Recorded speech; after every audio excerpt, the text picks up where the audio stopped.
Welcome. This is ActiveSpirituality.life. It is a weekly forecast program with astrology and a guided meditation activation to help you make the most of your week. It's run by Pamela Cucinell, that's me, the astrologer, and Suzy Meszoly, Master Healer.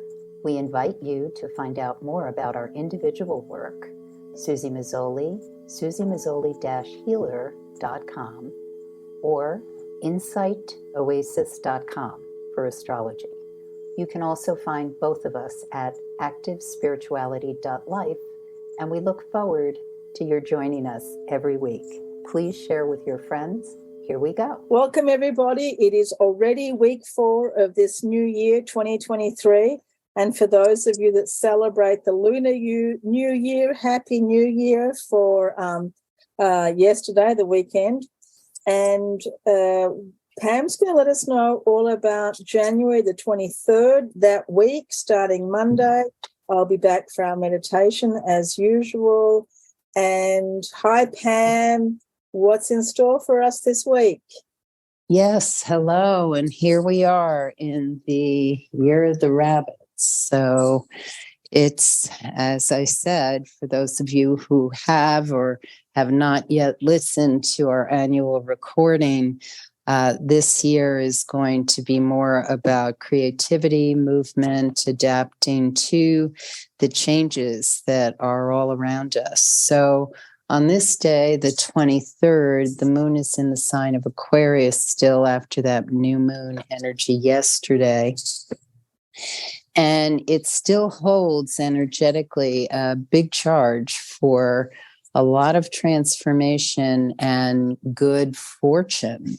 So those of us who wake up on the early side, pre-dawn, excellent time to do prayer work, intention, thinking about what you want to manifest for yourself and for the wider world. And the moon goes void of course at 5:19 a.m. Eastern time. All the times I give her Eastern time, so please adjust depending on where you are on the planet. And once the moon is void, of course, what happens is we're in this period which is more about organization, follow through, reflection. It also depends where the moon is transiting your personal horoscope. So if you know where Aquarius is in your personal horoscope, that can tell you a lot about the area of life you might be focused on during this void time. But in general, we say when the moon is void, of course, which means it's not making any more geometric aspects to any other heavenly bodies before it changes sign. Basically, what's happening is we're not as emotionally attached to outcome. So it can be a really good time to be involved with things that ordinarily might throw you one direction or the other. And so people tend to perhaps target things that they don't want to feel attached to as to what the outcome is. On the other hand, anything that is important, meetings, discussions, reaching out to someone you've not yet engaged with that you really want to make a connection to, that's not generally a good thing to do when the moon is void, of course, because once again, not strong emotional attachment. So the moon enters Pisces at 12:36 p.m. on this day. And once it's in the sign of Pisces, it's energetically in a really strong place to work with the energy of this new moon cycle, which so much is about transformational changes that have beneficial outcomes.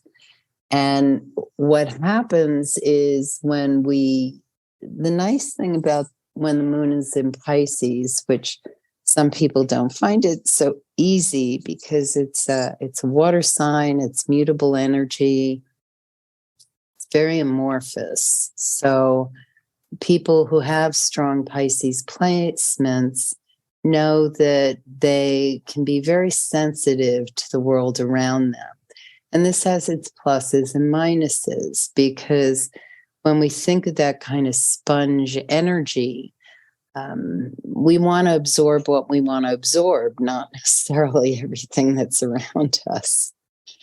So the nice thing about these couple of days is that when we're working consciously, we can really move into something that we've been trying to make happen, trying to unfold, develop a certain way.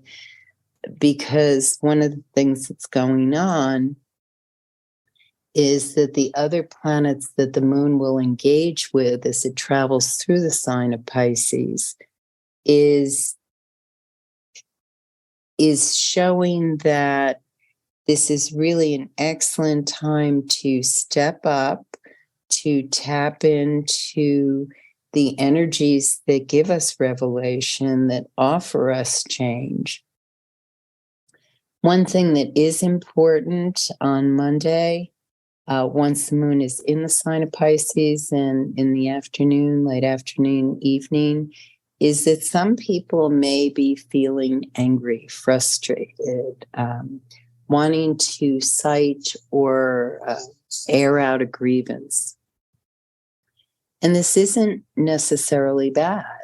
What's really important, however, is that we engage in constructive dialogue. So if you feel the temperature is rising, or that someone needs to get a lot of thoughts out but isn't really receiving information back, then the lovely thing to do is to just let this be a reflection. So, in other words, if someone needs to cite a lot of difficulties, passion, frustration, anger, it's very valuable to receive the information and mirror back.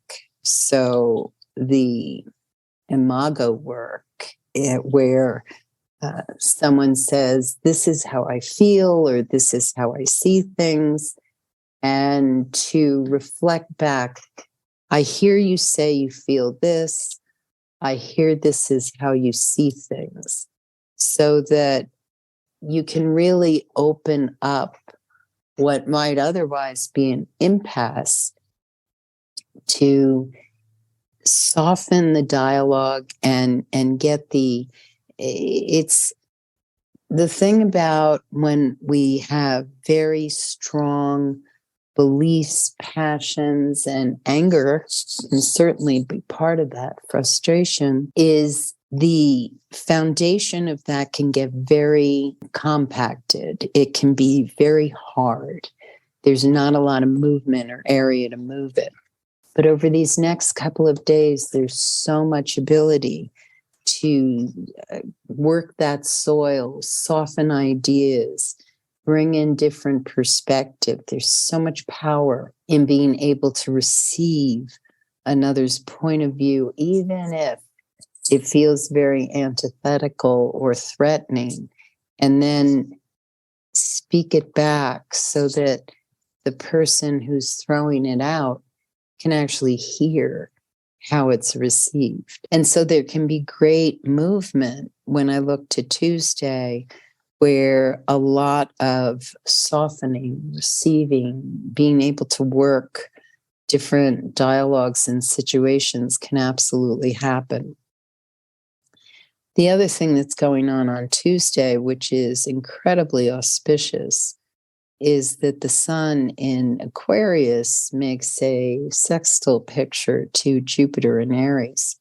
So this can be a day when we're really able to work with ideas and open to opportunities, abundance, good fortune. And it happens when we see those little chinks in the foundations that people held so dear of whatever they thought things were like. And that really can be absolutely fabulous for feeling as though you're grabbing on to something that allows you true accomplishment in a way that's empowering and transformational. The best way to utilize this is, again, early morning hours. I wish I got up as early as I used to, but it seems as though as we honor our body and see what our body needs to do, mine is just going through a different cycle here. But those of us who wake up at 5, we're really in this position to just really enjoy that meditation and sharpening the intuition. If you're not an early riser, you can also keep those notes or intentions or wishes underneath your pillow of this new moon unfolding. And it subconsciously is still doing the work, whether you're conscious or not. On Wednesday, the 25th, the moon goes void, of course, at 11:12 a.m. So that morning is still quite dynamic for working with these intentions and allowing this process of creative unfoldment to occur. Very, very strong days for asking for what you want and believing that it's going to happen.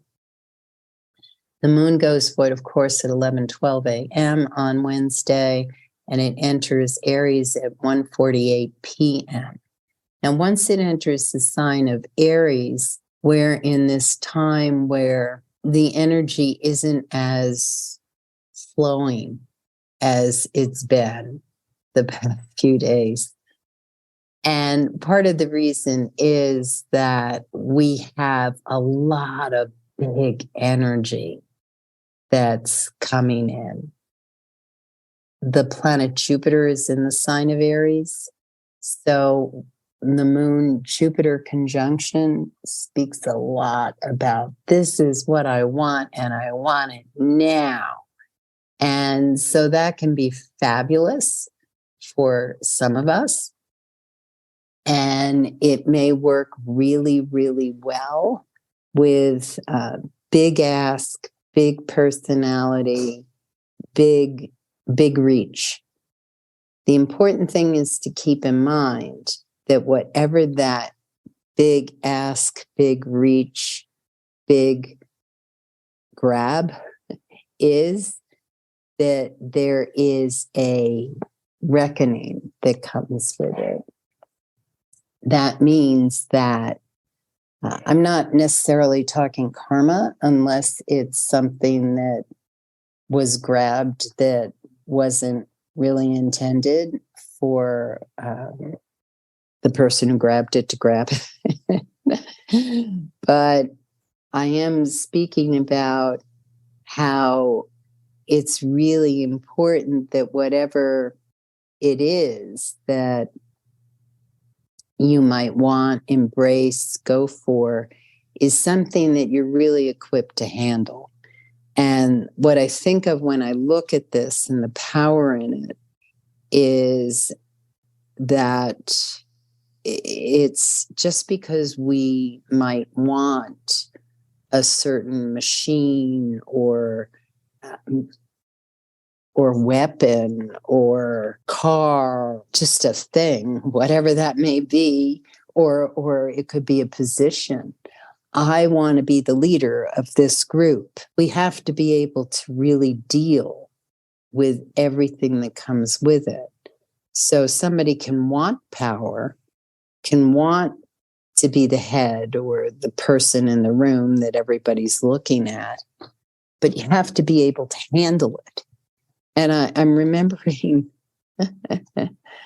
here's an image, because I'm thinking of a lot of very strong images, but let me share this image. When my daughter was really little, she was in a ballet class, decided she didn't like ballet because it was way too structured, but she was always good at dance, not a lot of natural agility. But there was this one girl and mother who wanted to the daughter to be the lead or the person who was the first partner out or whatever it was, because the kids were paired up and there were partners and there was a lead. And so my daughter just was like, sure, whatever, she wants it. So day of the performance, I'm backstage with the girls, and the kid didn't want to go out. The kid looked at the audience and couldn't deal with it. So when it was my daughter's turn to run out on the stage, was supposedly her partner who was already there. So my daughter goes out as kind of the third wheel. She just dances by herself with all these other kids paired up in exactly the way she was supposed to, which was, wonderful for me as a mother. But I just looked at this kid and her mother who were so distraught. And I just thought, you got to be able to stand up to the power when you ask for it. So this is the story that I give you for these couple of days. And yes, it can be the reckoning that also empowers us. And that's not a bad thing. But if you're going to step up to that, or if you're forced in a situation where you're in it, stand in your power and meet it. So these 2 days, strong days, and they can be very empowering, but they are reckoning days and can be lift. I expect to see a lot of action in the news on these 2 days, especially on probably Wednesday and Thursday. The Venus enters Pisces at the end of day on the 26th, which gives this lovely kind of few weeks where there may be an emphasis on the arts, on magic, on music, and for some of us, we naturally live there anyway. And for others, it can lift you into something that is quite distracting and lovely. So enjoy it. January 27th on Friday is this very dynamic point that we were leading up to the past couple of days. And the moon goes void, of course, at 4:01 p.m. on this day. So that might be the strongest screws to tightening as we go into late afternoon for some of us. And then the moon is void in the sign of Aries, just a good time to kind of get energy out in a healthy way, or one way that your body's used to and comfortable with. And the moon enters Taurus at 6:42 p.m., which sets up a lovely restorative weekend, especially after those kind of intense days. And so the best way to enjoy this is do things that are restorative. Get in nature if that restores you. I don't see how it couldn't restore anyone. Or lie or be somewhere that you really find comfortable, sumptuous colors, things that you love to eat, people who you love to be with. Get hugs. I mean, I'm always a proponent of hugs anyway, but especially on Friday evening, Saturday, we are in this sort of, I just want to feel, be here, enjoy the pleasures of being a person on the earth. And really just pleasure or feel the pleasure of your physical body, even if you're in pain or experience pain. Put yourself in situations or things that give you a sense of the pleasure regardless. So the scent of flowers, soft fabrics, things that you might enjoy tasting, the company of people who hold your hand and spend time with you. So the moon does not go void, of course, until the wee hours of Monday morning. And therefore, Saturday, Sunday are days of real enjoyment. The major piece to talk about for this weekend is the enjoyment is magnified for those of us who have honored our commitments and take responsibility for the necessary things to enhance the joy of the days. So that can mean paying attention to time, paying attention to certain obligations, and most of all, being grateful for the time we are here on the planet. And now I turn it over to Suzy. Here, here. Grateful, grateful, grateful, grateful for Pam for always providing such a tremendous help for us to navigate the week. So thank you so much. And let's jump into our meditation. So I invite everyone to sit as still as you can. Just find that gentle place of repose. And just for 10 little short minutes, come into a place which is just you right now, just you. You, your body, your mind, your thoughts, your emotions. Just you. Not what's going on in the world, not what's going on outside of you, not what's going on around you. Just you. And as you take a few deeper breaths, feel that comfort and that peace that comes from being alone by yourself, on your own time, in your own space.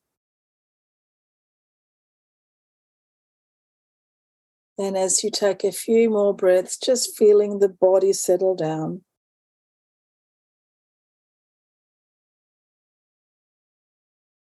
And let's bring our attention today to the second chakra, which in the system that we're working with today is considered the water chakra. It's the second chakra, which is just a few little spots beneath your belly button, inside there. If you visualize a beautiful cone of white light or a cylinder of white light that reaches from the top of your head all the way down to your coccyx or your perineum. And within that cylinder of white light sit the 7 chakras. At the base, at the coccyx, is the root chakra. That's red. And we're working now with the second chakra, which is orange, which is just a few finger widths down from the navel. Visualize there a beautiful ball of orange light. Pure, vibrant, radiant orange light. And this chakra is associated with those things in our body that have to do with water, our blood, our lymphatic system. It has to do with our sexual organs and with our urinary tract. And it has to do with the element water, the element of flow, the element that helps us to adapt. It's almost like the chakra of adaptation. And as we navigate this world, as we navigate ourselves, it's very important to allow this energy of flow. So just visualize within yourself now at that point, at the second chakra, a ball of light, of orange light, and understand that as we work with this orange light, as we work with this chakra, we're allowing ourselves to be in flow. And if you're someone that has way too much flow, if you have issues with boundaries, if you're out of control, if you have a lot of strong emotions, then just visualize this chakra now coming into balance. This is also the chakra of our emotions, of our desires. So it has to do with how we feel. And so often we are absolutely, completely overwhelmed with our emotions. Sometimes they really rule us. So just allow that to come back into balance. Coming into balance emotionally, coming into balance physically. Second chakra also works with our immune system. So during these times of flus and pandemics and all sorts of things, good to have a really healthy immune system that's not stagnant, that's not overflowing, but beautifully in balance. Think of a really beautiful river somewhere in your travels that you might have seen, where it's not dry, it's not drought season, where it's not flooding, but where the river is just in beautiful natural balance. Bring that energy now in your mind, bring it into the color orange, and let it resonate there at the second chakra. It's also a very important place for our creativity, the second chakra. So just feel with the vibrancy of the orange, your ability to be creative, growing, expanding, creative in any ways at all, physical, mental, any way at all. Just feel that expansion in that chakra. Visualize now the beautiful orange light reaching down into your legs, all the way from your hips, your thighs, down into the knees, down into your lower legs, into your feet.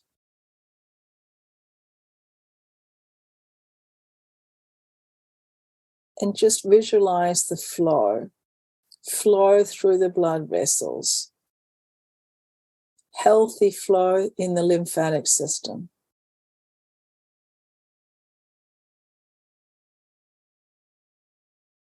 Visualize the orange from the second chakra now reaching up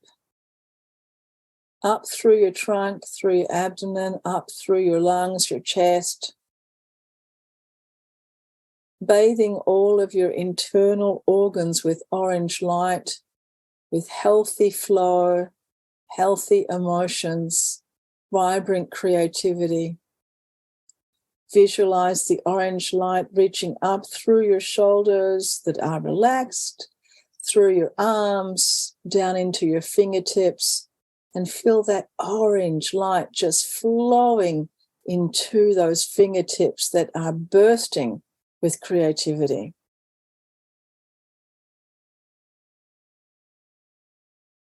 Allow that orange light now to manifest through the neck, up through the head into the face, so that you vibrate with this freedom, with this flow. Up through all of the brain, washing your brain with orange light, allowing everything to flow. Gently, gracefully, Wherever there is any issue, the beautiful energy of water just dissolves everything gently, in a healthful way, gracefully. And then visualize now that this orange light is reaching out of every single pore of your body, all around you, 360 degrees, down into the earth, back to the Mother Earth, out around you into the atmosphere, up to the celestials. Visualize it going to all beings on earth, everywhere, allowing them to be healthy, allowing them to be creative, allowing them to have this beautiful ability to be in flow and adapt to change. Gently opening your eyes, taking a few deeper breaths. Thank you so much, everybody, for joining us, and we will see you next week. Thank you, Pam. Love now. You have been listening to Suzy Meszoly and Pamela Cucinell of ActiveSpirituality.life. If you've enjoyed this program, consider a donation.